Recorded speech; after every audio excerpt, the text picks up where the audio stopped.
আজকে অনেক কটা বিষয় নিয়ে আলাপ করা লাগবে, কারণ চারিদিকে মেলা গ্যাঞ্জাম লাগিছে। প্রথম বিষয় নিয়ে আলাপ করি।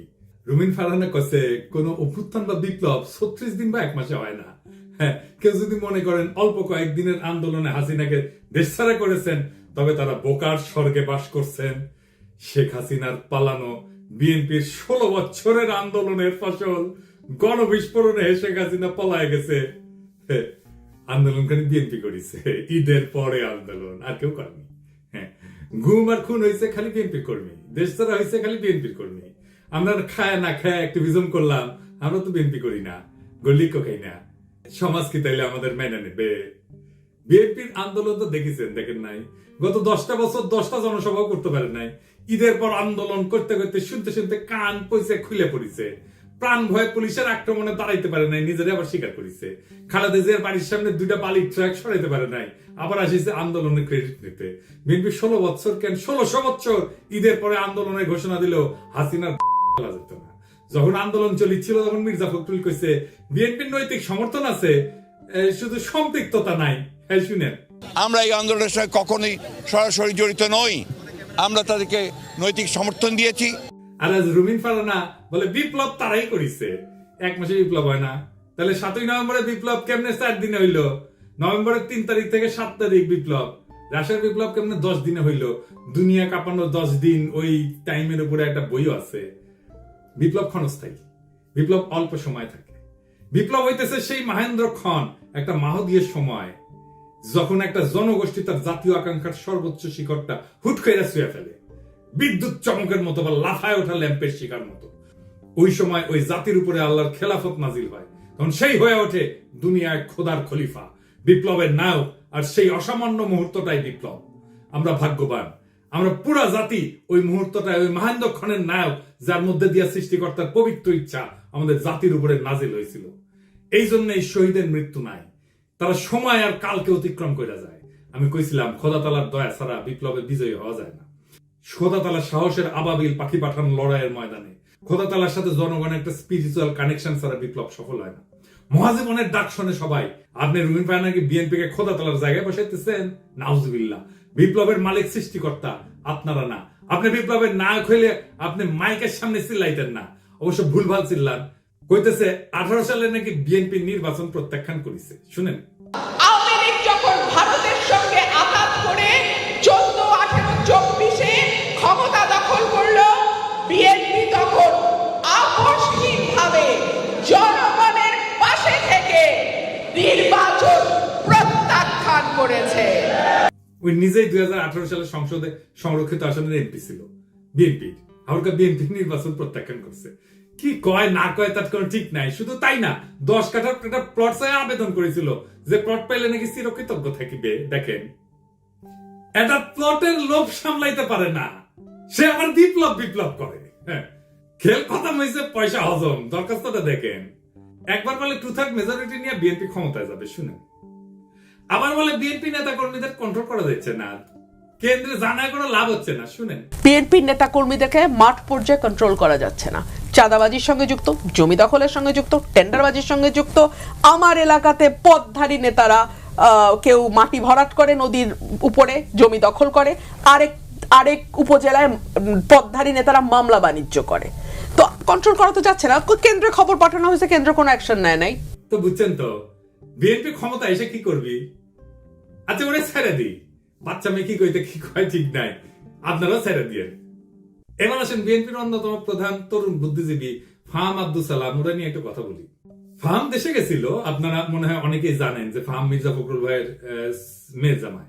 তো আমি অত্যন্ত পছন্দ করি ফাহামকে ব্যক্তি হিসেবে, ভেরি চার্মিং পার্সোনালিটি।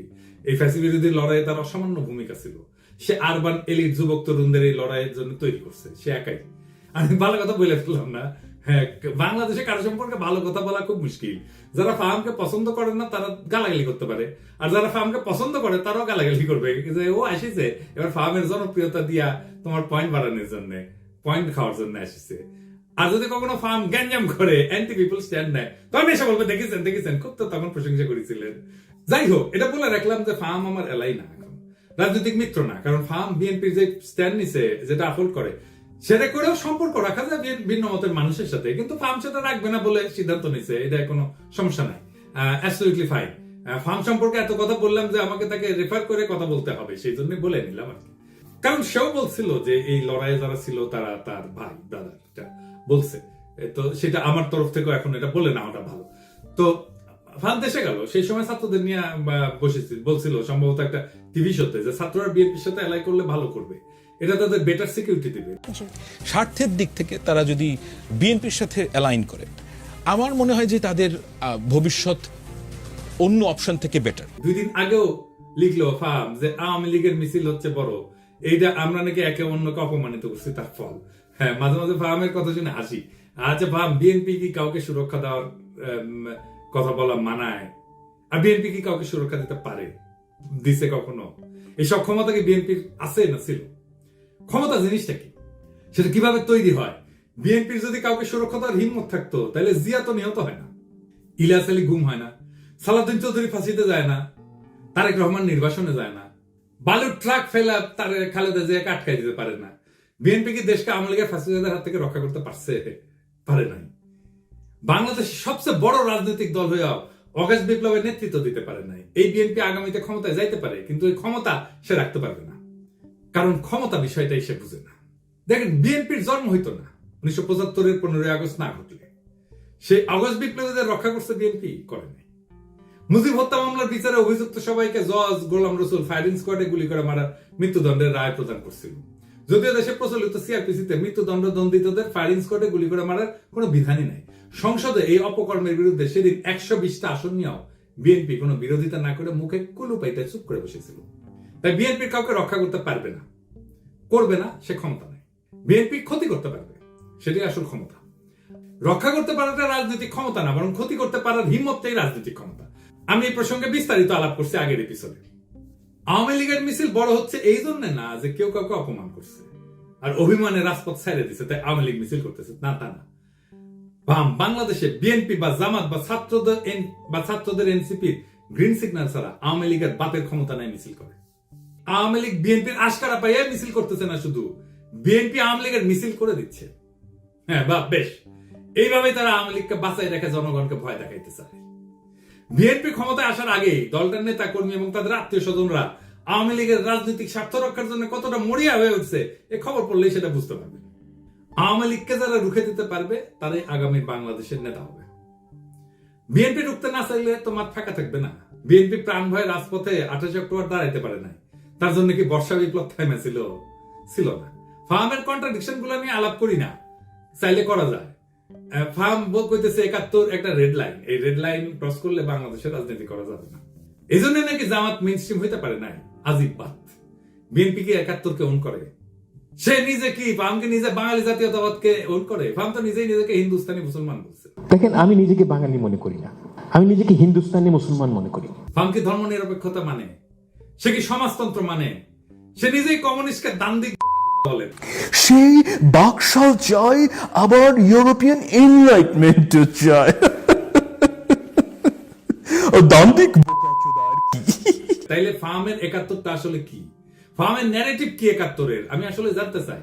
এবার আসেন বিএনপির 31 দফা নিয়ে আলাপ করি। আমি 31 দফার এক এক দফা নিয়ে সারা ভাবে আলাপ করেছি, আপনারা দেখছেন। আলাপ একবারে যদি করতাম আগ্রহ ধরে রাখতে পারতেন না। তো বিএনপির কিছু কইতে ইচ্ছা করে না, এটা বেকুব ভর্তি দল, এরা নিজেদের দুর্বলতা কখনো বুঝতে পারে নাই। যেহেতু অ্যান্টি আওয়ামী লীগ সকলের কাজের সুফল পাইছিল, তাই তারা ভাবে নাই নিজের ইন্টেলেকচুয়াল অ্যাসেট গড়ে তুলতে হবে। এখন পড়েছে গাড্ডায়। আওয়ামী আমলের কোন ন্যারেটিভ তৈরি করতে পারে নাই, একটাও না। আপনি দেখাইতে পারবেন না একটা ন্যারেটিভ তৈরি করছে, নিজেদেরকে রক্ষা করতে পারেনি ন্যারেটিভ তৈরি করে। আর এইটা যে তাদের দুর্বলতা, এটা কোনোদিন খতায় দেখেনি। গাড়পেলি করে মাস্তানি হয়, রাজনীতি হয় না। রাজনীতি সিরিয়াস বিষয়, ক্ষমতা মাফিয়াদেরও থাকে। যাই হোক, আজকে 2টা দফা নিয়ে আলাপ করবো বিএনপির 31 দফা। তার আগে কয়ে নেই, রাজনৈতিক দফার সংখ্যা কম হইতে হয়। আমি চ্যালেঞ্জ দিয়ে বলতে পারি, বিএনপি স্ট্যান্ডিং কমিটির প্রত্যেককে আলাদা কইরা 31 দফা লিখতে বলেন, পারবে না, একজনও লিখতে পারবে না 31টা দফা। আপনি বিএনপির কর্মী বা নেতা হন, নিজে লেখেন, এটা এপিসোড বফ করে নিজে লেখেন, পারবেন না। আমি চ্যালেঞ্জ দিলাম, পারবেন না। আপনি নিজে যার রাজনীতি করাটাই কাজ, যে পারেন না নিজের দফাটা নিজে লিখতে, মনে রাখতে, পাবলিকের বাপের ধন কি সাপে খাইছে যে সে মনে রাখবে? তার ঠেকা পড়ছে?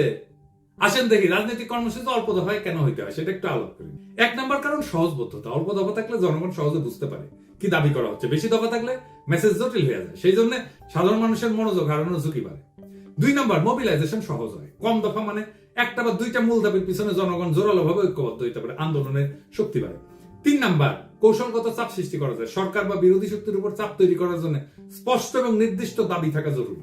বেশি দাবি দিলে কোনো দাবি নিয়ে সুনির্দিষ্টভাবে চাপ তৈরি করা যায় না। গতি বজায় রাখা। কম দফার কর্মসূচি আন্দোলনের গতি এবং ফোকাস বজায় রাখে। লম্বা তালিকা মানে প্রত্যেকটা বিষয় আলাদা করে ব্যাখ্যা লাগবে, যা সময় ক্ষেপণ করে। 5 নাম্বার হইতেছে সংবাদ মাধ্যমে সহজে প্রচার। মিডিয়া ছোট স্পষ্ট বার্তা প্রচার করতে পছন্দ করে। অল্প দফায় আন্দোলন সহজে শিরোনাম হয়। আমি এটা বললাম আন্দোলন এই কারণে, কারণ তারা কিন্তু 31 দফা আন্দোলনের সময় করছে, বিপ্লবের পরে করে নাই, সেজন্য আন্দোলনের কথা বললাম। আমাদের সফল আন্দোলনগুলো দেখেন, রাষ্ট্রভাষা বাংলা চাই 6 দফা। এরশাদ বিরোধী আন্দোলনের 1 দফা, এক দাবি এরশাদ তুই কবে যাবি। হাসিনা খাতা আন্দোলনের 1 দফা।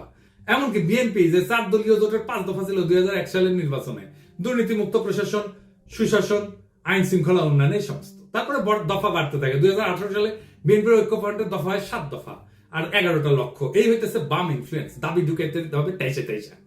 মানুষ পড়লো কিনা শুনলো কিনা ভাবাভাবি নাই। আসেন 31 দফার 2 নাম্বার দফা নিয়ে দেখি। তারা কইতেছে বাংলাদেশে গণতন্ত্র, ভোটাধিকার পুনঃপ্রতিষ্ঠা এবং স্বচ্ছ গণতান্ত্রিক প্রক্রিয়াকে স্থায়ী, সাংবিধানিক এবং প্রাতিষ্ঠানিক রূপ দেওয়ার লক্ষ্যে একটা নির্বাচনকালীন দল নিরপেক্ষ তত্ত্বাবধায়ক সরকার ব্যবস্থা প্রবর্তন করা হবে। ভালো কথা, কিন্তু প্রশ্ন হইতেছে তত্ত্বাবধায়ক সরকার তো বিএনপি প্রবর্তন করেছিল, তাই না? আইন কইরা 96 সালে তো টিকলো না কেন? আবার আইন করবে, টিকবে না। মানে আমরা চক্রাকারে একই সমস্যার আবর্তে ঘুরপাক খাবো নাকি বারে বারে? আবার যে বাতিল হবে না তার নিশ্চয়তা কি? জনগণ চায় একটা নিরপেক্ষ নির্বাচন, অবাধ স্বচ্ছ নির্বাচন, নেতা নির্বাচনের স্বাধীনতা। এটা কিভাবে নিশ্চিত হবে?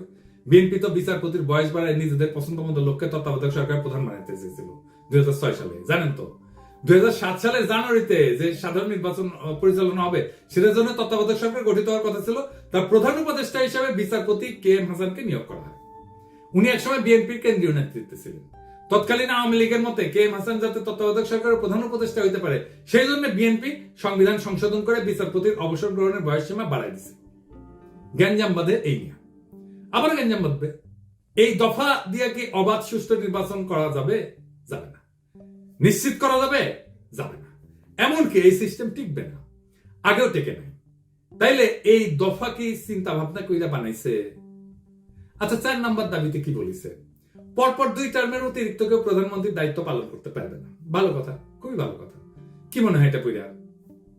পরপর 2 টার্মের বেশি কেউ প্রাইম মিনিস্টার দায়িত্ব পালন করতে পারবে না। এটা বিএনপি অনেকবার বলছে, কিন্তু আমরা যাতে আমেরিকায় দেখি এইটাই সংবিধান সংস্কার কমিটি প্রস্তাব করছে। এখন বিএনপি কইতেছে প্রধানমন্ত্রী পদে দাঁড়ান 2 মেয়াদের বেশি কেউ থাকতে না পারলেও একবার বিরতি দিয়া আবার প্রধানমন্ত্রী হইতে চাইলে সেই সুযোগ থাকতে হবে। মানে পরপর 2 টার্ম থাকবে, তারপরে 1 বছর অন্য কেউ হবে, তারপর আবার কেউ 2 টার্ম এসে থাকবে। মানে বুঝছেন তো, পরপর 2 টার্ম থাকার পরে 1 টার্ম প্রেসিডেন্ট হবে, তারপর আবার 2 টার্ম প্রাইম মিনিস্টার হবে, তারপর 1 টার্ম প্রেসিডেন্ট হবে। মানে চালাকি শুরু হয়ে গেছে, ভাবছে কেউ বুঝতে পারবে না। যেই মাত্র ক্ষমতায় আসা দেখতে পারতেছে তখনই সব উল্টাই দিছে বিএনপি। যখন ক্ষমতা থেকে দূরে তখন কত ভালো ভালো কথা দেখিস, কি সুন্দর চাঁদ দিছে, এখন আর চিনে না। আসেন, কেন পরপর 2 বার রাষ্ট্রের প্রধান নির্বাহী হওয়া ঠিক না? এর পিছনে দার্শনিক ভিত্তিটা কি? পরপর 2 টার্ম রাষ্ট্রের নির্বাহী থাকা ঠিক না কেন? এর মূল উদ্দেশ্য হইতেছে 1 নাম্বার, ক্ষমতার অপব্যবহার রোধ করা। দীর্ঘ সময় ধরে একই ব্যক্তি ক্ষমতায় থাকলে স্বৈরতান্ত্রিক প্রবণতা তৈরি হয়, নিজের ক্ষমতা পাকাপোক্ত করতে শুরু করে, জনগণের বদলে নিজের দল বা নিজের শক্তিকে রক্ষা করে। একই জিনিস ঘটছে হাসিনার ক্ষেত্রে। 2 নাম্বার, নতুন নেতৃত্বের সুযোগ সৃষ্টি হয় না। নিয়মিত নেতৃত্বের পরিবর্তন মানে নতুন চিন্তা, নতুন দৃষ্টিভঙ্গির আগমন। 3 নাম্বার, রাষ্ট্রীয় প্রতিষ্ঠানের স্বাধীনতা রক্ষা। একজন দীর্ঘদিন ক্ষমতায় থাকলে বিচার বিভাগ, নির্বাচন কমিশন, পুলিশ ইত্যাদি তার হাতে জিম্মি হয়ে যেতে পারে, যেটা হাসিনার আমলে হয়েছিল। 4 নাম্বার, গণতন্ত্রের প্রাণবন্ততা বজায় রাখা। জনগণ যাতে মনে করে রাষ্ট্র তাদের, কোন ব্যক্তির না, এই অনুভূতি বজায় রাখা দরকার। এবং দীর্ঘকালীন শাসনের বিদ্রোহ কিন্তু অবশ্যম্ভাবী হয়ে ওঠে, কারণ ক্ষমতা কেন্দ্রীভূত হয়ে পড়ে। যখন এক ব্যক্তি বা গোষ্ঠী দীর্ঘদিন রাষ্ট্রের নেতৃত্ব থাকে, তখন তারা সমস্ত শক্তি নিজেদের হাতে কক্ষিগত করে। আইনের শাসন দুর্বল হয়, বিচার ব্যবস্থা পক্ষপাতদুষ্ট হয়, সেনাবাহিনী, প্রশাসন ব্যক্তি বিশেষের গোলাম হইয়া পড়ে, জনগণের স্বাভাবিক চাহিদা, ন্যায় বিচার, সমান অধিকার, জীবনের নিরাপত্তা, এই সমস্ত পদদলিত হয়। একই জিনিস আমরা দেখছি হাসিনারা বলে। এই যে ঘটনা, এটা তাত্ত্বিক ভিত্তি কি যে কেন প্রধান নির্বাহী বেশি দিন থাকতে পারবে না? তাত্ত্বিকভাবে এটা দাঁড়ায় আছে কয়েকটা বড় চিন্তার উপরে। 1 নম্বর হচ্ছে ডেমোক্রেটিক রোটেশন বা এটাকে বলা যেতে পারে গণতান্ত্রিক চক্র। জন লক, মন্তেস্কু এই দার্শনিকরা বলছিলেন ক্ষমতা স্বাভাবিকভাবে দুর্নীতির দিকে ধাবিত হয়, তাই নিয়মিত ক্ষমতার হাত বদল জরুরি। আরেকটা তত্ত্ব হচ্ছে ন্যাচারাল ডিকে অফ পাওয়ার, মানে ক্ষমতার স্বাভাবিক ক্ষয়। টকভিল উনি বলছেন একজন নেতা যত বেশি সময় ক্ষমতায় থাকে তত সে জনগণের আসল চাহিদা থেকে বিচ্ছিন্ন হয়ে পড়ে। আর 3 নাম্বার হইতেছে জেনারেশনাল রিনিউয়াল, নতুন প্রজন্মের আবির্ভাব তত্ত্ব। রাষ্ট্রের সেবা করার সুযোগ নতুন নেতৃত্বকে দিতে হবে, না হইলে রাষ্ট্র সময়ের সাথে সাথে পিছায় যাবে। যদি একজন নেতা 2 মেয়াদে চালায় যায়, তারপর এক টার্ম বিরতি নিয়ে আবার প্রার্থী হয়, তাহলে মূল উদ্দেশ্য ব্যাহত হয়। কেন ব্যাহত হয়? 1 নাম্বার, ক্ষমতার নেটওয়ার্ক নষ্ট হয় না, যেটা তৈরি হয়েছে। যে নেতা টানা 2 মেয়াদ চালাইছে তার সময়কালে প্রশাসন, বিচার বিভাগ, পুলিশ, মিডিয়া, ব্যবসায়ী গোষ্ঠী সব স্তরে স্তরে অনুগত এক ধরনের নেটওয়ার্ক তৈরি হয়। একটা বিরতিতেও এই নেটওয়ার্ক বেঁচে থাকে, সক্রিয় থাকে। এখন দেখতেছেন না, এখনো হাসিনার লোকজন প্রশাসনে আছে। তো উনি যখন আবার প্রার্থী হয়, এই শক্তিগুলো তাকে সুবিধা দেয়, ফলে নতুন প্রতিদ্বন্দ্বিতা বা নতুন নেতৃত্বের সুযোগ প্রকৃত অর্থে হয় না। 2 নাম্বার, জনগণের মনস্তত্ত্ব পাল্টায় না। নেতার ব্যক্তি পূজা বা জনপ্রিয়তার মিথ ভেঙে যেতে সময় লাগে। মাত্র 1 মেয়াদের বিরতি তা ভাঙার জন্য যথেষ্ট না, ফলে পুরনো প্রভাব বজায় থাকে। মানুষ মনে করে ওই লোকটাই আবার ফিরে আসবে। 3 নাম্বার, প্রশাসনিক নিরপেক্ষতা থাকে না। নির্বাচন কমিশন, পুলিশ, সরকারি যন্ত্রপাতি তাদের পুরনো বসের জন্য অপেক্ষায় থাকে, ফলে নির্বাচন প্রতিযোগিতামূলক হয় না, গণতন্ত্র দুর্বল হয়। 4 নম্বর হইতেছে নতুন প্রজন্মের নেতৃত্ব বাধাগ্রস্ত হয়। যখন পুরনো নেতা আবার ফিরে আসার সম্ভাবনা রাখে, তখন নতুন নেতৃত্ব উঠে আসতে ভয় পায় বা বাধাগ্রস্ত হয়, গণতন্ত্রের নবায়ন থেমে যায়। তত্ত্বে যতই বলা হোক না কেন, অনেক রাষ্ট্রনায়ক নিয়ম ভেঙে আজীবন ক্ষমতা ধরে রাখার পথ তৈরি করছে। সবচেয়ে উল্লেখযোগ্য 2টা উদাহরণ দিই। ভ্লাদিমির পুতিন টানা 2 টার্ম শেষ হওয়ার পর উনি সংবিধান অনুযায়ী প্রেসিডেন্ট হইতে পারতেন না, তাই নিজের ঘনিষ্ঠ দিমিত্রি মেদভেদেভকে প্রেসিডেন্ট করে নিজে হয় প্রধানমন্ত্রী, কিন্তু রাশিয়া প্রকৃত ক্ষমতা নিজের কাছেই রাখে। 2012 সালে আবার প্রেসিডেন্ট হয়, পরে সংবিধান সংশোধন করে তার মেয়াদের সীমাটা মুছে দেয়। এখন পুতিন 2036 সাল পর্যন্ত প্রেসিডেন্ট থাকতে পারবে, অর্থাৎ প্রায় 4 দশক ধরে। এর ফলাফল কি হয়েছে? রাশিয়া গণতন্ত্র থেকে দূরে সরে গেছে, বিরোধী নেতারা নিশ্চিহ্ন হয়ে গেছে এবং ব্যক্তিকেন্দ্রিক একনায়কতন্ত্র তৈরি হয়েছে। শি জিনপিং, চীন প্রেসিডেন্টের জন্য 2 মেয়াদের সীমা ছিল 5-5-5 10 বছর। শি জিনপিং 2013 সালে প্রেসিডেন্ট হয়। 2018 সালে চীনের কমিউনিস্ট পার্টি সংবিধান পরিবর্তন করে 2 মেয়াদের সীমা তুলে দেয়। এখন শি জিনপিং আজীবনের জন্য প্রেসিডেন্ট থাকার পথ খুলে দিয়েছে। এর ফলাফল কি? চীনে ব্যক্তির চেয়ে পার্টি বড়, এই নীতিগতভাবে লঙ্ঘন করছে। আর চীনে গণতান্ত্রিক কোন নির্বাচন নাই, মত প্রকাশের স্বাধীনতা কঠিনভাবে নিয়ন্ত্রিত। ফলে যখন 2 টার্মের নিয়ম ভেঙে ফেলা হয় বা কোন ছিদ্র রেখা, ক্ষমতা ধরে রাখার রাস্তা রাখা হয়, তখন গণতন্ত্র দ্রুত দুর্বল হয়ে পড়ে, রাষ্ট্র ব্যক্তি কেন্দ্রিক হয়ে যায় এবং জনগণের স্বাধীনতা কাগজে কলমে সীমাবদ্ধ হয়ে পড়ে। আমি মাঝে মাঝে চুপচাপ হয়ে বসে থাকি, ভাবি যে যদি 2028 সাল পর্যন্ত আওয়ামী লীগ থাকতো কি হইতো। নির্বাচনের নাম উচ্চারণ করলেই নীল সাদা ভাই নিশা দাঁড়াইতো দোরগোড়ায়, ঠান্ডা গলায় বলতো চলেন। তারপর বাকিটা একটা কালো গল্প, যার শেষ পাতায় রক্তের দাগ। লুৎফুজ্জামান বাবর কারাগারের ঘুপসি কোণে চোখ তুলা পাখিদের উঠতে দেখতেন আর ভাবতেন তারা এখনো উঠতে পারে, অথচ আমি। সালাউদ্দিন আহমেদ শিলংয়ের আকাশে হাত তুলতেন, এই নীল কি ঢাকার মতো, নাকি আমি বদলে গেছি। খালেদা জিয়া এখন অন্তরীণ থাকতেন। রিজভী ভাই কোলাপসেবল গেটের পিছনে মাফলার গলায় দিয়া হাতে গোনা কয়েকজন কর্মী নিয়ে শীতের মধ্যে ঠকঠক করে কাঁদতেন, ওটাই ওনার রাজনৈতিক কর্মসূচি হয়ে থাকতো। আর আয়নাগর, ওইখানে নাম ঝুলতো শত শত মৃত স্বপ্নের, ভুলে যাওয়া মানুষের, যারা একদিন হাঁটতো, হাসতো, স্বপ্ন দেখতো, তারপর চুপ হয়ে যেত। আমরাও চুপ হয়ে যেতাম, চুপচাপ বাজারে যেতাম, চুপচাপ অতি মূল্যে অল্প কিছু ডিম কিনতাম, সবজি কিনতাম, আর মাছ মাংস দেখে হাত পিত্তেশ করতাম। চুপচাপ আয়নায় তাকায় ভাবতাম, এটা আমার মুখ না, আমি কোথায় হারালাম। ঠিক তখন কিছু সাহসী তরুণ উঠে দাঁড়ায়, তারা বলে এমন জীবন চাই না।